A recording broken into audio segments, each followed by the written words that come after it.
Kang, motivasi Akang bikin Puncak Parabon, maksud dan tujuannya apa tuh Kang? Desa zaman sekarang dituntut untuk berinovasi. Jadi di desa kami memiliki judul atau tema peningkatan ekonomi berbasis masyarakat. Artinya harus dibikin sesuatu yang memang berhubungan dengan peningkatan ekonomi.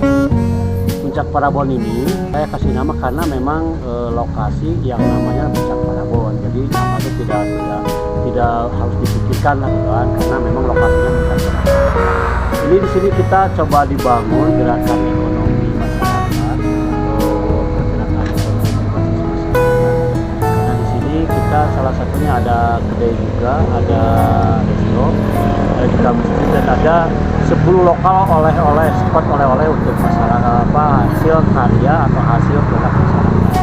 Apa yang menjadi dasar atau yang menjadi salah satu motivasi kami, karena setelah adanya undang-undang desa tahun 2014, nomor 6 tahun 2014, jadi desa itu bukan hanya dituntut untuk membangun sebagai infrastruktur saja, tetapi bagaimana desa itu bisa berinovasi gitu kan.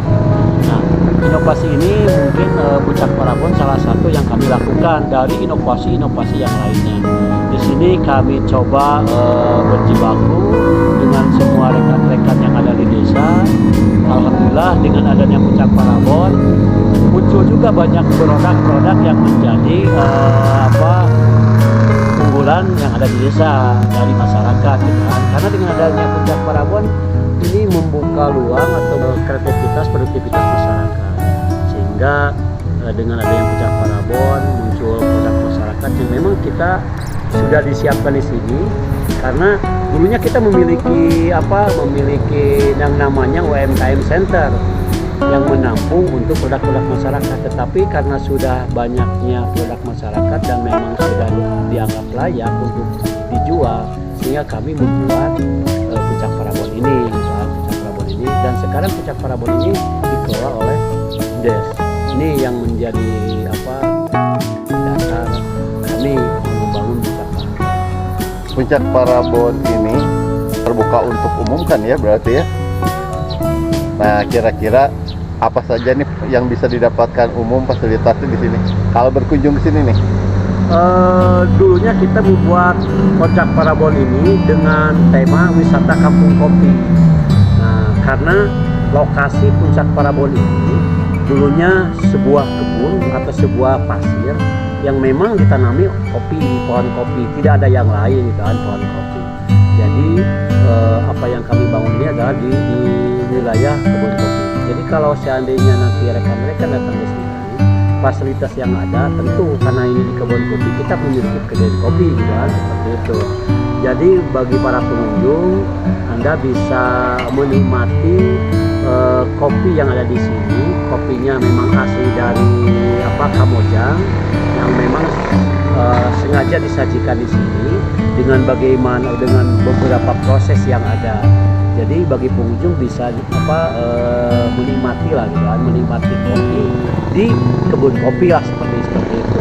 Tetapi di samping itu juga kami di puncaknya, karena kita berbicara Puncak Parabon, camping ground juga gitu kan.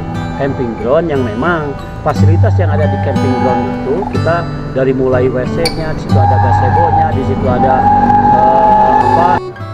tempat kita diskusi gitu kan, punya bangunan yang memang punya tempat diskusi, terus juga ada tempat selfie-nya gitu. Jadi walaupun namanya camping ground, tetapi kita ada camping ground atau camping ceria gitu kan. Jadi campingnya ya kita camping keluarga, yang tendanya juga sudah disediakan juga ada. Kita ada gazebo di situ gitu kan, dan WC-nya sudah normal sekali gitu kan. Ya. Di samping Puncak Parabon juga kan Akang tuh buka juga desa wisata Ciburial ya. Bercerita silakan.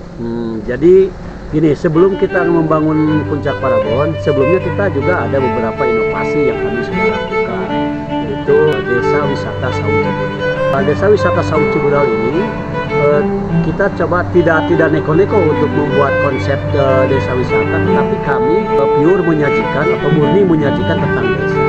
Jadi apa yang kami miliki itulah yang kami sajikan. Wilayah desa kami itu 80% wilayahnya pertanian.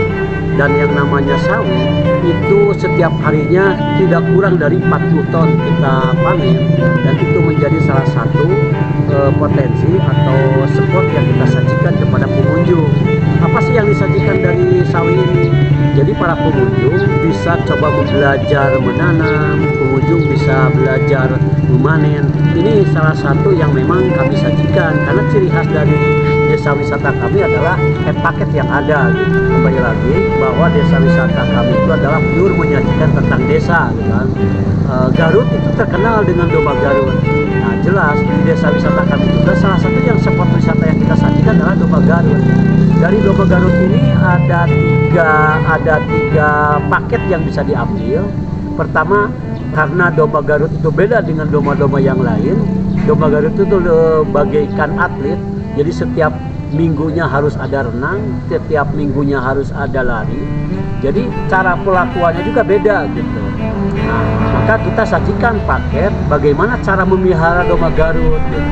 Dari pakannya saja sudah beda. Artinya ada tambahan lagi, bukan beda, ada tambahan. Di samping dikasih rumput sama dengan domba-domba yang lain, ada tambahan pakan gitu. Ada ampas tahu, bisa dikasih wortel, bisa dikasih walu, dikasih nangka. Nah ini untuk pertumbuhan tanduk, karena tanduk merupakan salah satu mahkota di domba Garut gitu kan. Dan ini bisa menentukan harga sebesar apa sih harga domba Garut, itu salah satunya ditentukan oleh mahkotanya, yaitu adalah tanduk kan, seperti itu. Nah maka di desa wisata kami dijadikan salah satu spot wisata, yaitu salah satu paket bagaimana cara memelihara domba Garut.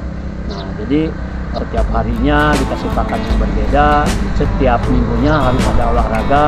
Bahkan sekarang biasa dilarikan lari secara alami, sekarang kita sudah ada alat yaitu treadmill. Jadi larinya tuh sudah pakai treadmill gitu kan di desa wisata Saung Ciburya untuk domba. Di samping ada pemeliharaan tentang domba Garut, ada juga yang namanya matador domba.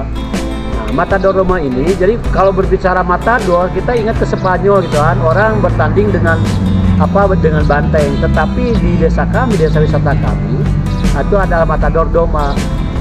Sebetulnya bukan matador, salah satu kegiatan melatih domba gitu kan, domba yang dilatih oleh orang, tapi bentuknya hampir seperti matador, maka disebut matador domba. Yang ketiga, ada yang namanya kontes atau sajian ketangkasan domba. Jadi domba diadu dengan domba lagi, tetapi bukan hanya menang dan kalah, tapi kita hanya bagaimana sih kesenian tentang domba tersebut gitu. Seni dengan domba, ketangkasan domba itu seperti apa. Jadi itu salah satu juga yang disajikan. Kita sudah 2, pertanian dan domba. Di desa wisata kami juga banyak beberapa hasil produk masyarakat. Jadi di satu kampung kami ada masyarakat yang membuat tas. Jadi satu kampung itu buat tas semuanya. Ada juga yang membuat rak sepatu. Jadi kembali lagi bahwa desa wisata yang kami lakukan adalah pure menjadikan tentang desa. Jadi tidak neko-neko. Misalnya ada gosali atau pandai besi gitu kan. Kita tahunya pandai besi, ada yang buat cangkul, ada yang buat golok. Nah ini juga yang kami sajikan. Tapi di samping itu juga kita menyajikan tentang kearifan lokal dan budaya. Kalau kita mengenal dulu ada yang namanya kabarulem gitu. Mungkin kalau untuk anak-anak sekarang mereka tidak, saya pastikan tidak tahu. Tetapi bagi kami yang sudah dewasa atau kami yang sudah berkepala 5 atau kepala 4 pasti tahu yang namanya kabarulem. Ini salah satu kearifan lokal atau budaya di desa, yaitu kaulinan barudak lembur. Kalau sekarang misalnya anak-anak hanya tahunya main game, gitu kan, main HP atau apa segala rupa. Tetapi seperti apa sih kawinan barudak lembur? Ya salah satunya mungkin ada yang masih mengetahui tentang oray-orayan, selepdur, prepet jengkol, jalele, Nah ini juga salah satu yang memang permainan tempo dulu. Itu juga bisa disajikan di desa wisata kami. Nah, selanjutnya saya yakin di setiap tempat ada yang namanya paguron gitu. Nah, paguron pencaksilat. Nah, di kami juga ada paguron pencaksilat Gajah Putih Megapaksi Pusaka. Itu juga kami dijadikan salah satu paket gitu. Mungkin di tempat yang lain juga ada Pagoron, walaupun beda namanya. Ada Gegapul Mayung, Ciptamuni, Putra Pusaka, Putra Siliwangi, mungkin ada juga gitu kan di tempat-tempat yang lain. Tapi tempat kami adalah Gajah Putih Megapasir Pusaka. Nih, jadi kalau biasa yang nginep di desa wisata kami di sini, orang jogging paginya itu salah satunya belajar jurus gitu. Nah, belajar jurus pencak silat. Nah, kalau ada nginepnya berlanjut, kadang-kadang di malamnya itu ada pertunjukan pencak silat. Jadi kembali lagi konsep desa wisata yang kami lakukan di Desa Sukalaksana di Samaranga itu yaitu menyajikan tentang desa. Jadi apa yang kita miliki itulah yang kita sajikan.